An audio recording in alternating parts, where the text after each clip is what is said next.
স্মৃতিসৌধের নির্মাণের যে ব্যয়, যে টাকাটা খরচ হয়েছে প্রায় 13 কোটি টাকা। হ্যাঁ, নির্মাণ যারা জীর্ণ জাতির বুকে জাগালো আশা, মৌন মলিন মুখে জাগালো ভাষা। যারা জীর্ণ জাতির বুকে জাগালো আশা, মৌন মলিন মুখে আমি বুঝে আমার দূর পড়েন তো, বলেন ইয়ো ইয়ো ইয়ো ইয়ো হানি সিঙ্গার। হানি সিং 1971 সালের পর থেকে যারা শহীদ হয়ে গেছিলেন তাদের স্মরণেই তৈরি করা হয় এই জাতীয় স্মৃতিসৌধ ভবনটি, যার নির্মাণ খরচ প্রায় 13 কোটি টাকা। শুধু এলাকা ভিত্তিক নয়, ঢাকা শহর থেকে শুরু করে বিভিন্ন জেলা, বিভিন্ন বিভাগীয় মানুষ দর্শন করতে আসেন এই ভবনগুলি। বিনা টিকিটেই দেখতে পারবেন পুরো ময়দানটি এবং দর্শন করতে পারবেন 13টি শহীদ কবর। তো বন্ধুরা, আমার লাইফের ফার্স্ট টাইম আমি আজকে জাতীয় স্মৃতিসৌধের স্মৃতিসৌধ ভবনটা আমি আজকে দেখতে আসছি। তো যেহেতু জীবনের ফার্স্ট টাইম, তো ফিলিংসটা অন্যরকম। আজকে আপনাদেরকে আমি ভিতরটা ঘুরে ঘুরে দেখাবো যে আগে কেমন ছিল এবং এখন কি অবস্থায় আছে। প্রধান গেটে ঢুকতে না দেওয়ায় আমি চলে গেলাম সেই 2 নম্বর গেটে। তো আমি সেখানে দেখতেছি যে মানুষ বিনা টিকিটেই প্রবেশ করতেছে, তাই আমিও জিজ্ঞাসা করে বিনা টিকিটেই প্রবেশ করলাম সেই ময়দানের ভিতর।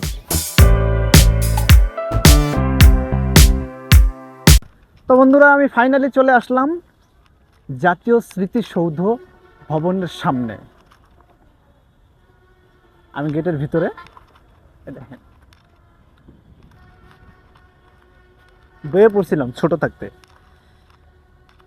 ফিলিংসটা অন্যরকম, যে ছোট থাকতে যে আমি বইয়ে যেগুলো পড়েছি সেগুলো যদি আমি নিজের চোখে দেখি, সেটার অনুভূতি এবং ফিলিংস বলে বোঝানো যাবে না। আচ্ছা, আমরা এখন এই জাতীয় শহীদ স্মৃতিসৌধের যে কিছু ডকুমেন্টস, তো এভরিওয়ান, আমরা এখানে দেখতে পাচ্ছি যে 1971 সালের 26শে মার্চ, হ্যাঁ 26শে, 21 বছরের 16ই ডিসেম্বরে কিন্তু মাধ্যমে এর মুক্তিযুদ্ধের পরিসমাপ্তি ঘটে। প্রায় লক্ষ লক্ষ শহীদের বিনিময়ে আমরা এই বাংলাদেশ পেয়েছি। তো সেই তাদের স্মরণেই কিন্তু আজকে এই স্মৃতিসৌধ নির্মাণ করা হয়েছে। এখানকার এই স্মৃতিসৌধের নির্মাণের যে ব্যয়, যে টাকাটা খরচ হয়েছে প্রায় 13 কোটি টাকা। হ্যাঁ, নির্মাণ কাজ শুরু হয়েছিল 1972 সালের জুলাই মাসে এবং এর পরিসমাপ্তি ঘটে 1988 সালের জুন মাসে। তাহলে দেখেন যে স্মৃতিসৌধটি আপনারা দেখতেছেন, তাহলে কত যত্ন সহকারে এটা এখনো রেখে দেওয়া হয়েছে।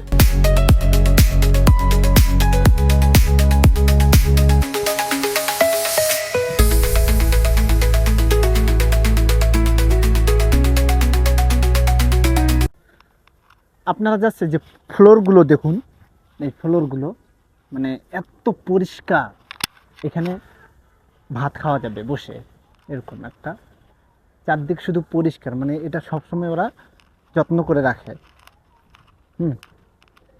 দেখেন,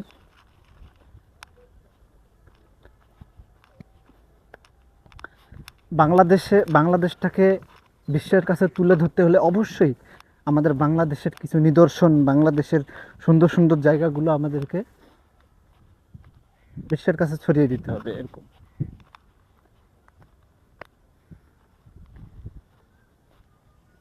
তো বন্ধুরা, এই হলো আপনার স্মৃতিসৌধ ভবনের এই সামনের জায়গাটা। আর এই যে স্মৃতিসৌধ ভবন দেখছেন, তখন চলুন আমি একটু ভিতরে যাব। স্মৃতিসৌধের ভিতরেই যাওয়া যায়, আমরা একটু দেখি ভিতর সাইডটা কেমন।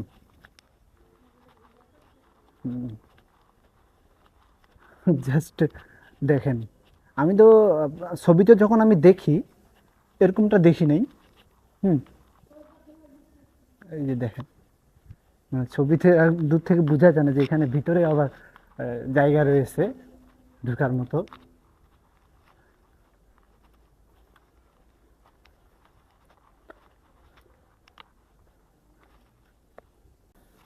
তো বন্ধুরা দেখেন, এটা হলো স্মৃতিসৌধের একদম ভিতরে। আমি ভিতরে ঢুকে চলে আসছি। এই দেখেন,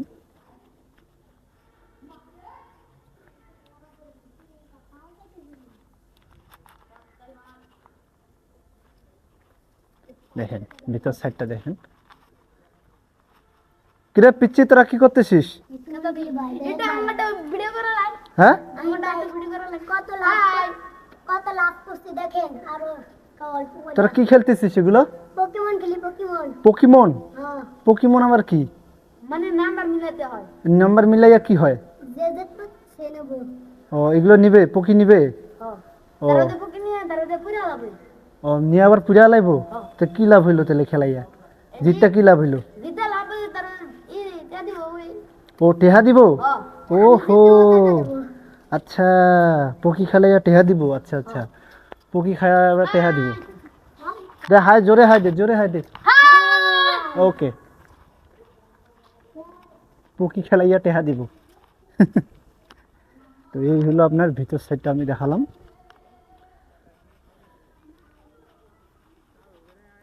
এই স্মৃতিসৌধ। যারা স্বর্গগত তারা এখনো জানে স্বর্গের চেয়ে প্রিয় জন্মভূমি, এসো স্বদেশ ব্রতের মহাদীক্ষালভী। সেই মৃত্যুঞ্জয়ীদের চরণ চুমি, যারা জীর্ণ জাতির বুকে জাগালো আশা, মৌন মলিন মুখে জাগালো ভাষা।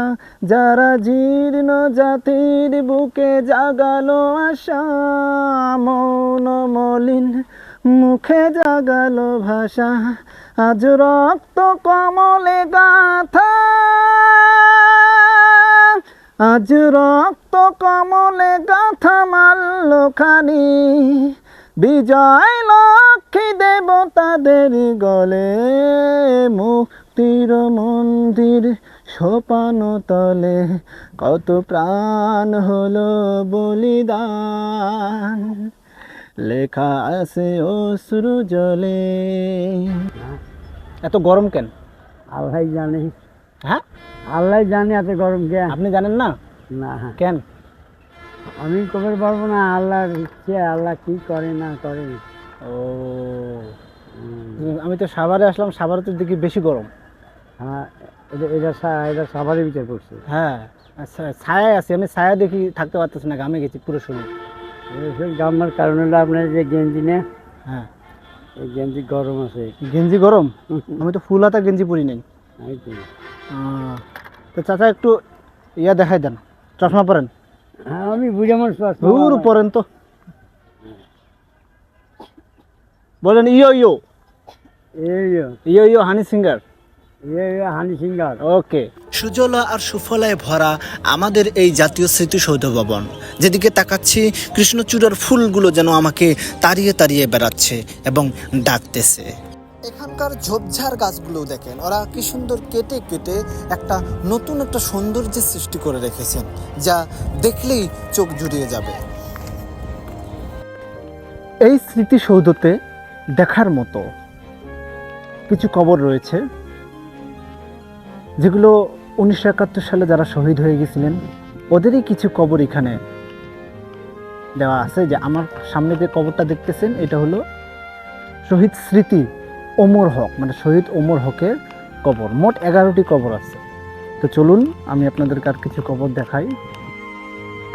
তো জায়গাগুলো জাস্ট দেখেন, সবসময় এগুলো পরিষ্কার করে রাখে, একদম মনে হচ্ছে যে বসে এখানে খাওয়া যাবে এমন।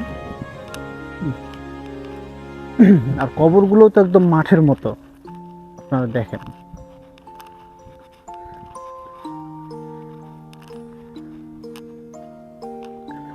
এই যে একটা কবর, আমার এই যে একটা কবর, এটা হলো আপনার এই যে অজ্ঞাতনামা শহীদদের কবর।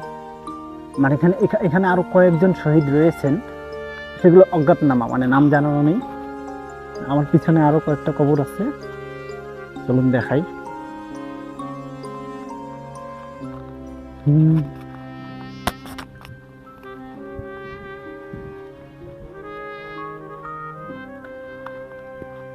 এই যে একটা কবর, এই যে আমার পিছনে একটা কবর, এদিকে আরো কিছু কবর আছে। চলুন।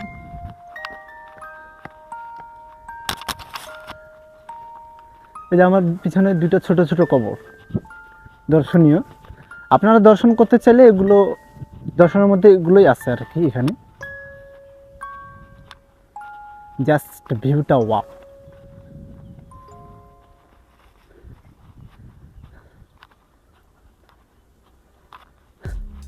যে এখানে আরো দুটি কবর আছে।